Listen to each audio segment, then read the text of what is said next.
It's vinyl tag time again. Not that vinyl tag. Summer vinyl tag. Thanks to Dylan over at Noble Records for starting this one. Stay tuned.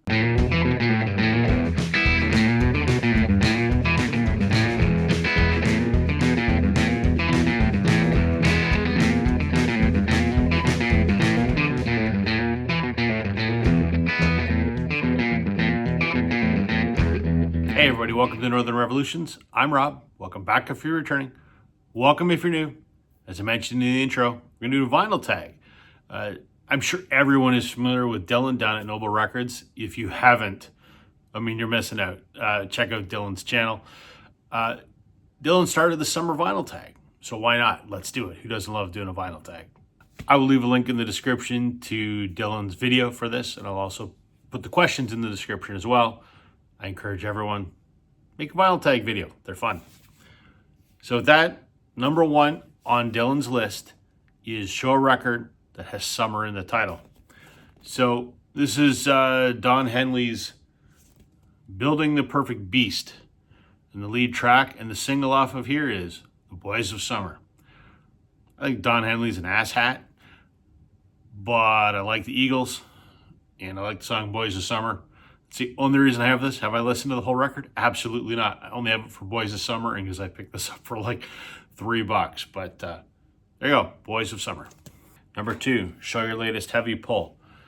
What's a heavy pull? Good question.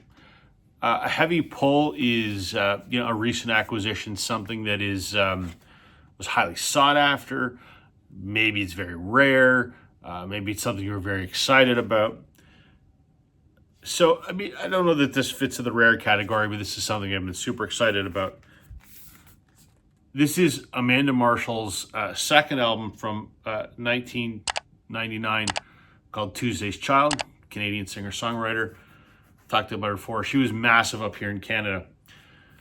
Why this is my heavy pull. This just came out last week for the first time ever on vinyl. It's the 25th anniversary of this album. So it's the first time it's been on vinyl.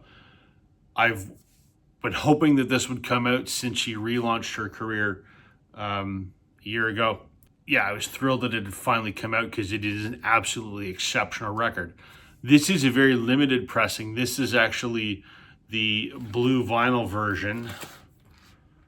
It's her limited web store exclusive. It's an absolutely stellar album. So I guess for me, this would qualify as a heavy pull. Number three is a whack-a-mole.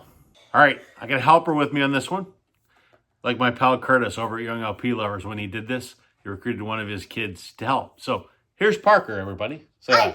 All right, can you go and pull a record for me? Any record, doesn't matter which one. Just pick one at random.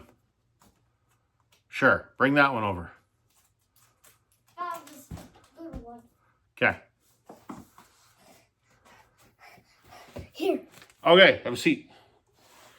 Aha! Good choice. Isn't that a funny looking album cover? What? Okay, so this one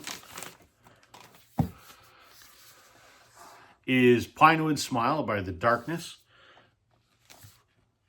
Those fellas right there. This is their album from 2017, so I think this would have been about their maybe fifth album or so. Big fan of The Darkness. I got hooked on them from the very first album, Permission to Land. The Darkness is kind of like a modern glam rock kind of band. They're a little over the top and exuberant and whatever. But they pay homage to the sort of glam rock genre, but make fun of it at the same time. I think they're fantastic. I don't think there's any songs in here that anybody would know. Their big hit was, I Believe in a Thing Called Love, which was off their very first album. But if you've heard that, this is very much the same. Number four is to show an album with an animal on the cover. This is a band called Whitehorse. This is their album Panther in the Dollhouse, and it has a ferocious kitty cat on the cover. 2017, I love the band Whitehorse. I've talked about them at length on my channel. Very cool husband and wife. Started folk rock duo, and they've done a rock album, a folk album, a blues album, a country album, a psychedelic album. They're members of Sarah McLachlan's band. Just incredible. Love these guys. So this is I think this was their 4th album with the cat on it. I'm also lucky enough that I own a test pressing of that. There are only 4 copies of this made, and I happen to own one of the 4 copies. Number 5, an album with a great story behind it. This one's only available on CD, so I'll show it on CD, obviously. This is The Glorious Decline, which is a solo album by a musician named Bob Egan. Bob was the original pedal steel player for Wilco. He's on their first couple albums. He was also in Freakwater, and he toured with Billy Bragg before becoming an incredibly successful musician in Canada. He's in the Canadian Music Hall of Fame. This is his 2nd solo record from, I think it was 2006, several years after he relocated from Chicago up to Canada. Bob is a very good friend of mine and has been for years. The story I think of when I think of this, Bob used to own a guitar store in Kitchener, Ontario, not too far from where I live. And I used to go hang out with him at the guitar store, and it would just be many times, a guitar repair shop, not a guitar store. Be many afternoons, he and I would just be sitting behind the counter shooting the shit. And we got talking about his recording of this album. I have many of his stories, the majority of which he's asked me not to share publicly, and I respect that. But he was talking about the recording of this album, and I had said to him, you know, I've heard some of the stuff on it, but I actually don't own the record. And he goes, hold on 1 second. And he reaches under the bench that he was sitting at, pulls one out of a box, tosses it to him, and he goes, you can have this on the condition that you don't listen to it while you're driving home, because it's depressing as hell, and I don't want you deciding to drive your car into a telephone pole. What a good laugh over it. It is a depressing album, but it's fantastic. But I just, you know, I love it because, you know, he and I have had countless conversations, be it in his guitar shop, on his front porch, here at Northern Revolution's World Headquarters, and the stories that I have heard from him about playing with Johnny Cash or playing with the Rolling Stones, or, you know, whatever.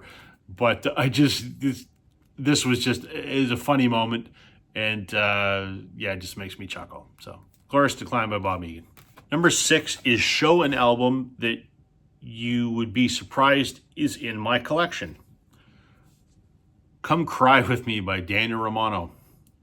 Yeah, this is as country as it looks. Not a big country fan.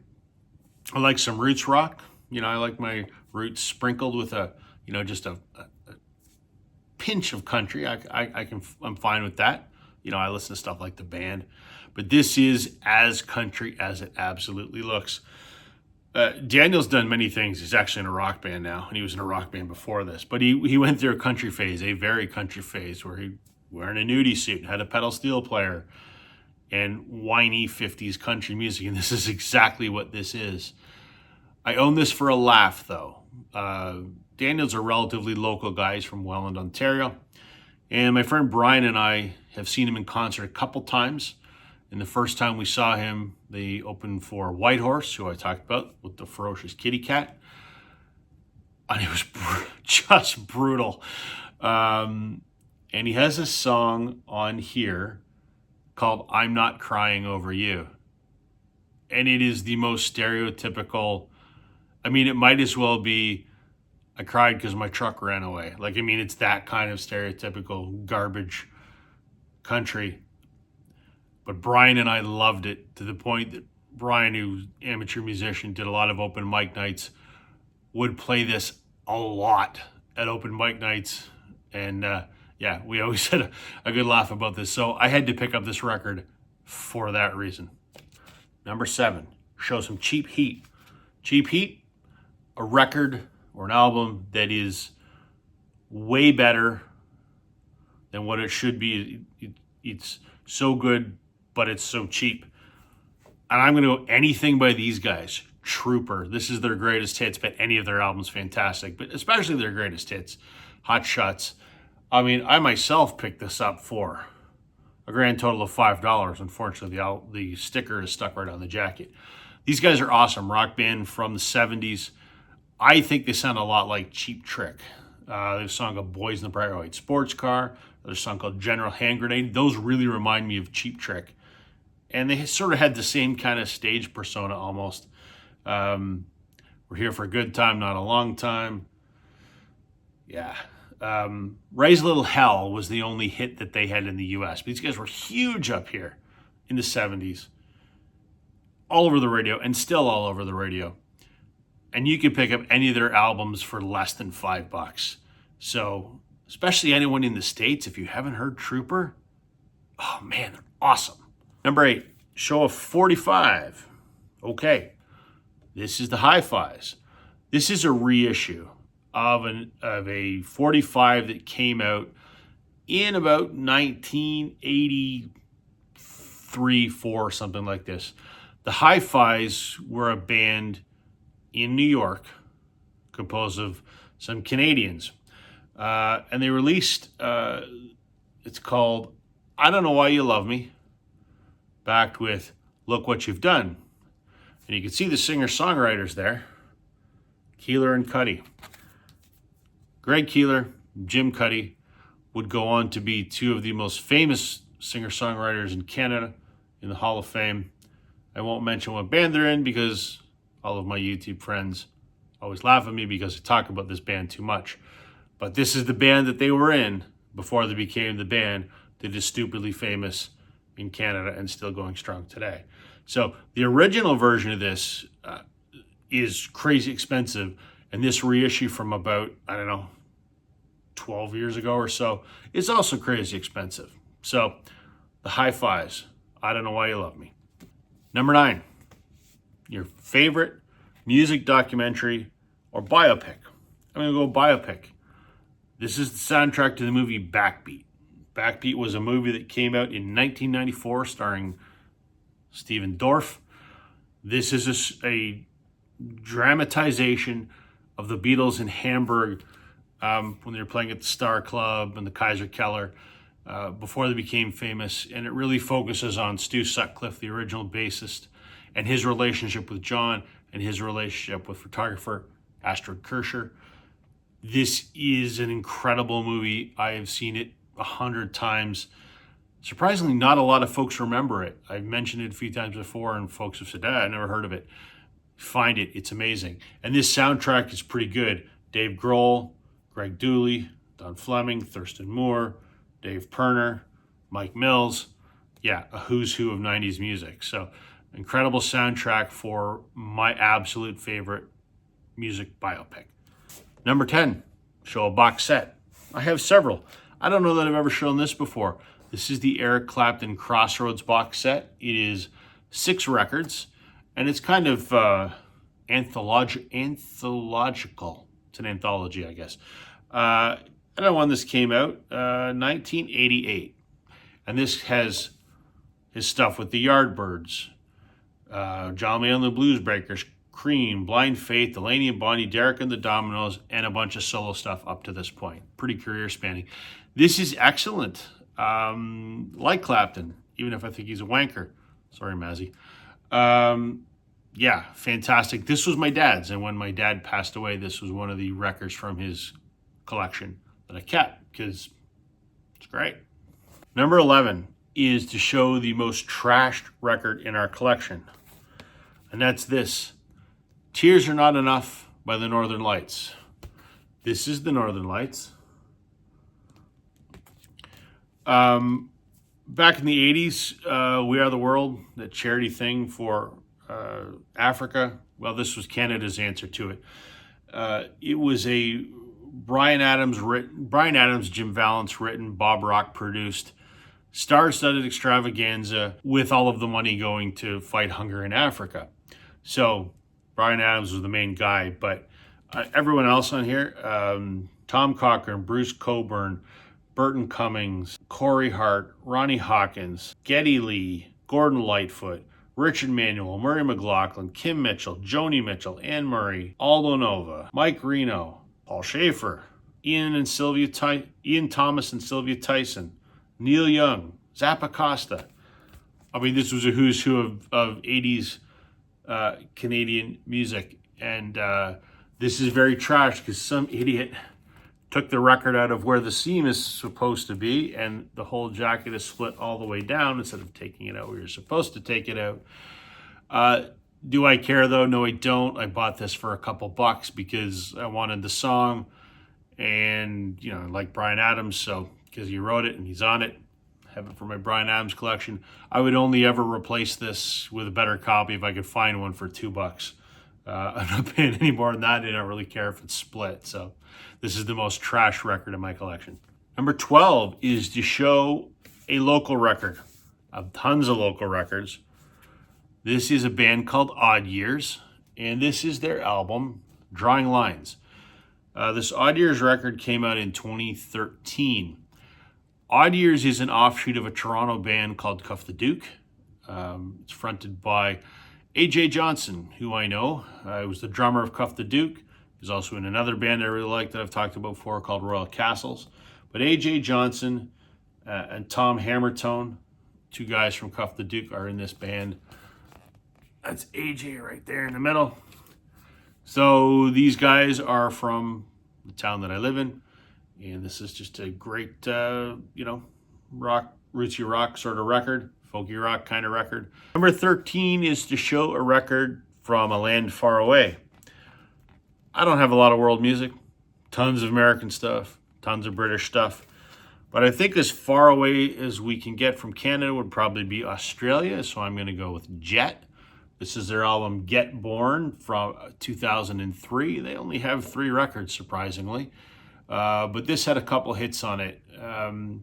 Cold Hard Bitch and Are You Gonna Be My Girl were the big, massive hits that these guys had. I don't know if they had any hits after that.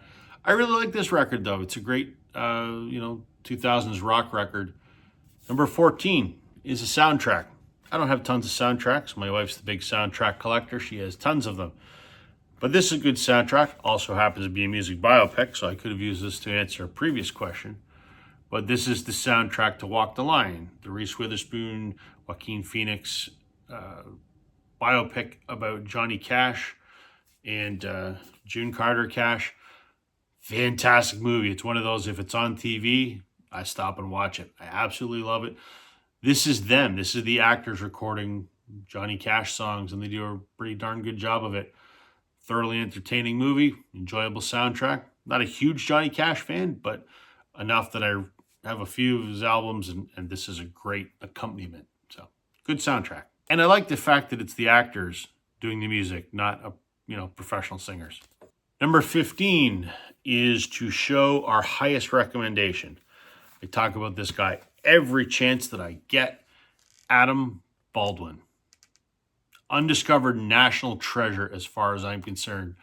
He is beyond words how good he is.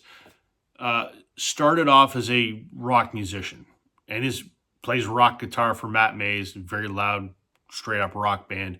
So he has a couple solo rock records, very Bruce Springsteen-esque. This is a radical departure. This is Adam Baldwin doing a folk record, kind of like Stan Rogers. It's about life growing up in Eastern Canada. Adam is from Dartmouth, Nova Scotia. This is one of the best albums I have ever heard in my life. It is quasi-fictional tales about people and events in Nova Scotia, and it is incredible. They are storyteller songs in the tradition of Gordon Lightfoot, and they are absolutely incredible. Adam is my absolute favorite Canadian musician of the last 20 years. He is absolutely incredible. I've seen him many times. I've met him several times.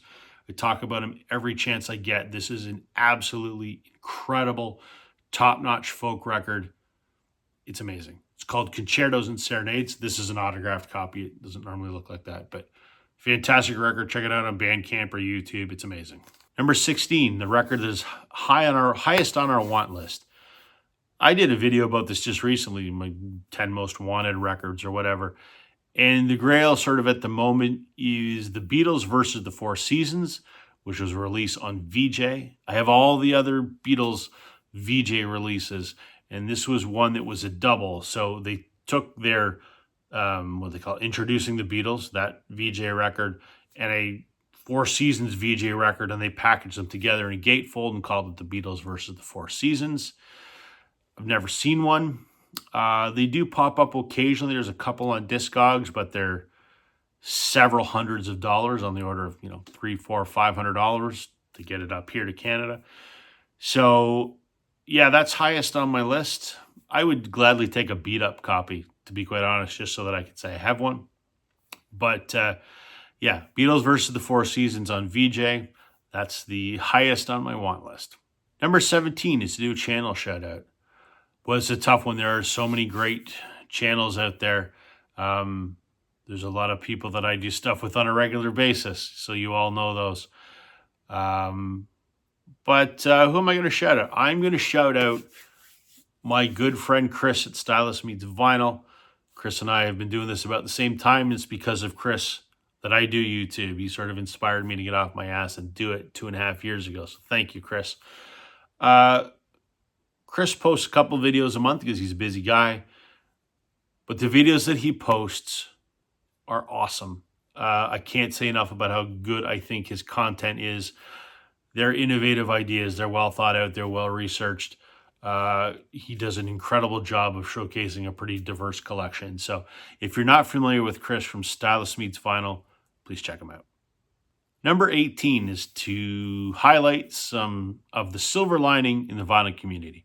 I love this question. As Dylan pointed out in his original video, there could be a lot of negativity and there could be a lot of bullshit in the vinyl community. I'll just leave it at that. I try not to be part of any of that. I do my own thing, keep to myself. But Dylan wanted us to sort of highlight, some good that's out there in the VC. I can't think of any specific, channel that's doing something that's like, wow, that's awesome. I mean, everyone does great stuff. But I think for me, the silver lining in the VC is just the networking and the relationships that you build with people. I did not expect when I started doing YouTube that I would develop friendships with the fellow YouTube creators that I have and the guys that I do stuff with every week. Alex and Sam and Joe and Jason, even though Jason's in semi-retirement, but, and Glenn, those guys, I treasure that. And the other guys that I do stuff with on a little less frequent basis, but again, Chris and Curtis and all those guys. Yeah, anyone, the guys that I do the Canadians talking about Canadian music with, I love that stuff. I love the collaborative spirit of doing things in the VC. And I didn't think about that when I first started making videos. I just wanted to sit here and talk about stuff. Didn't think that I'd be hosting a weekly live stream, which I enjoy thoroughly. And any of those other collaborative projects. The Vinyl Community Podcast, I absolutely love it. Created by my good friend, Concert Buddy. I am privileged to be a regularly contributing host to that platform, which reminds me, I owe Concert Buddy a new video or a new episode. So I'm working on it, man. But anyway, that's the silver lining for me, the sense of community that really does develop in the vinyl community. I think that's outstanding. Number 19, a steal of a deal. This is my Marble Sgt. Pepper. It's a Canadian pressing from 1976. That's what the record looks like. This was a steal because when I was collecting records in high school in the 90s, when no one was collecting records, a friend of mine, Jeff, was at a garage sale and he saw this for 50 cents. And he bought it and he brought it to school and says, "Hey man, do you want this?" And I said, "Absolutely." I think I paid him $5 for it. But anyway, hell of a deal because it's in really, really great shape. I think it was only made in Canada.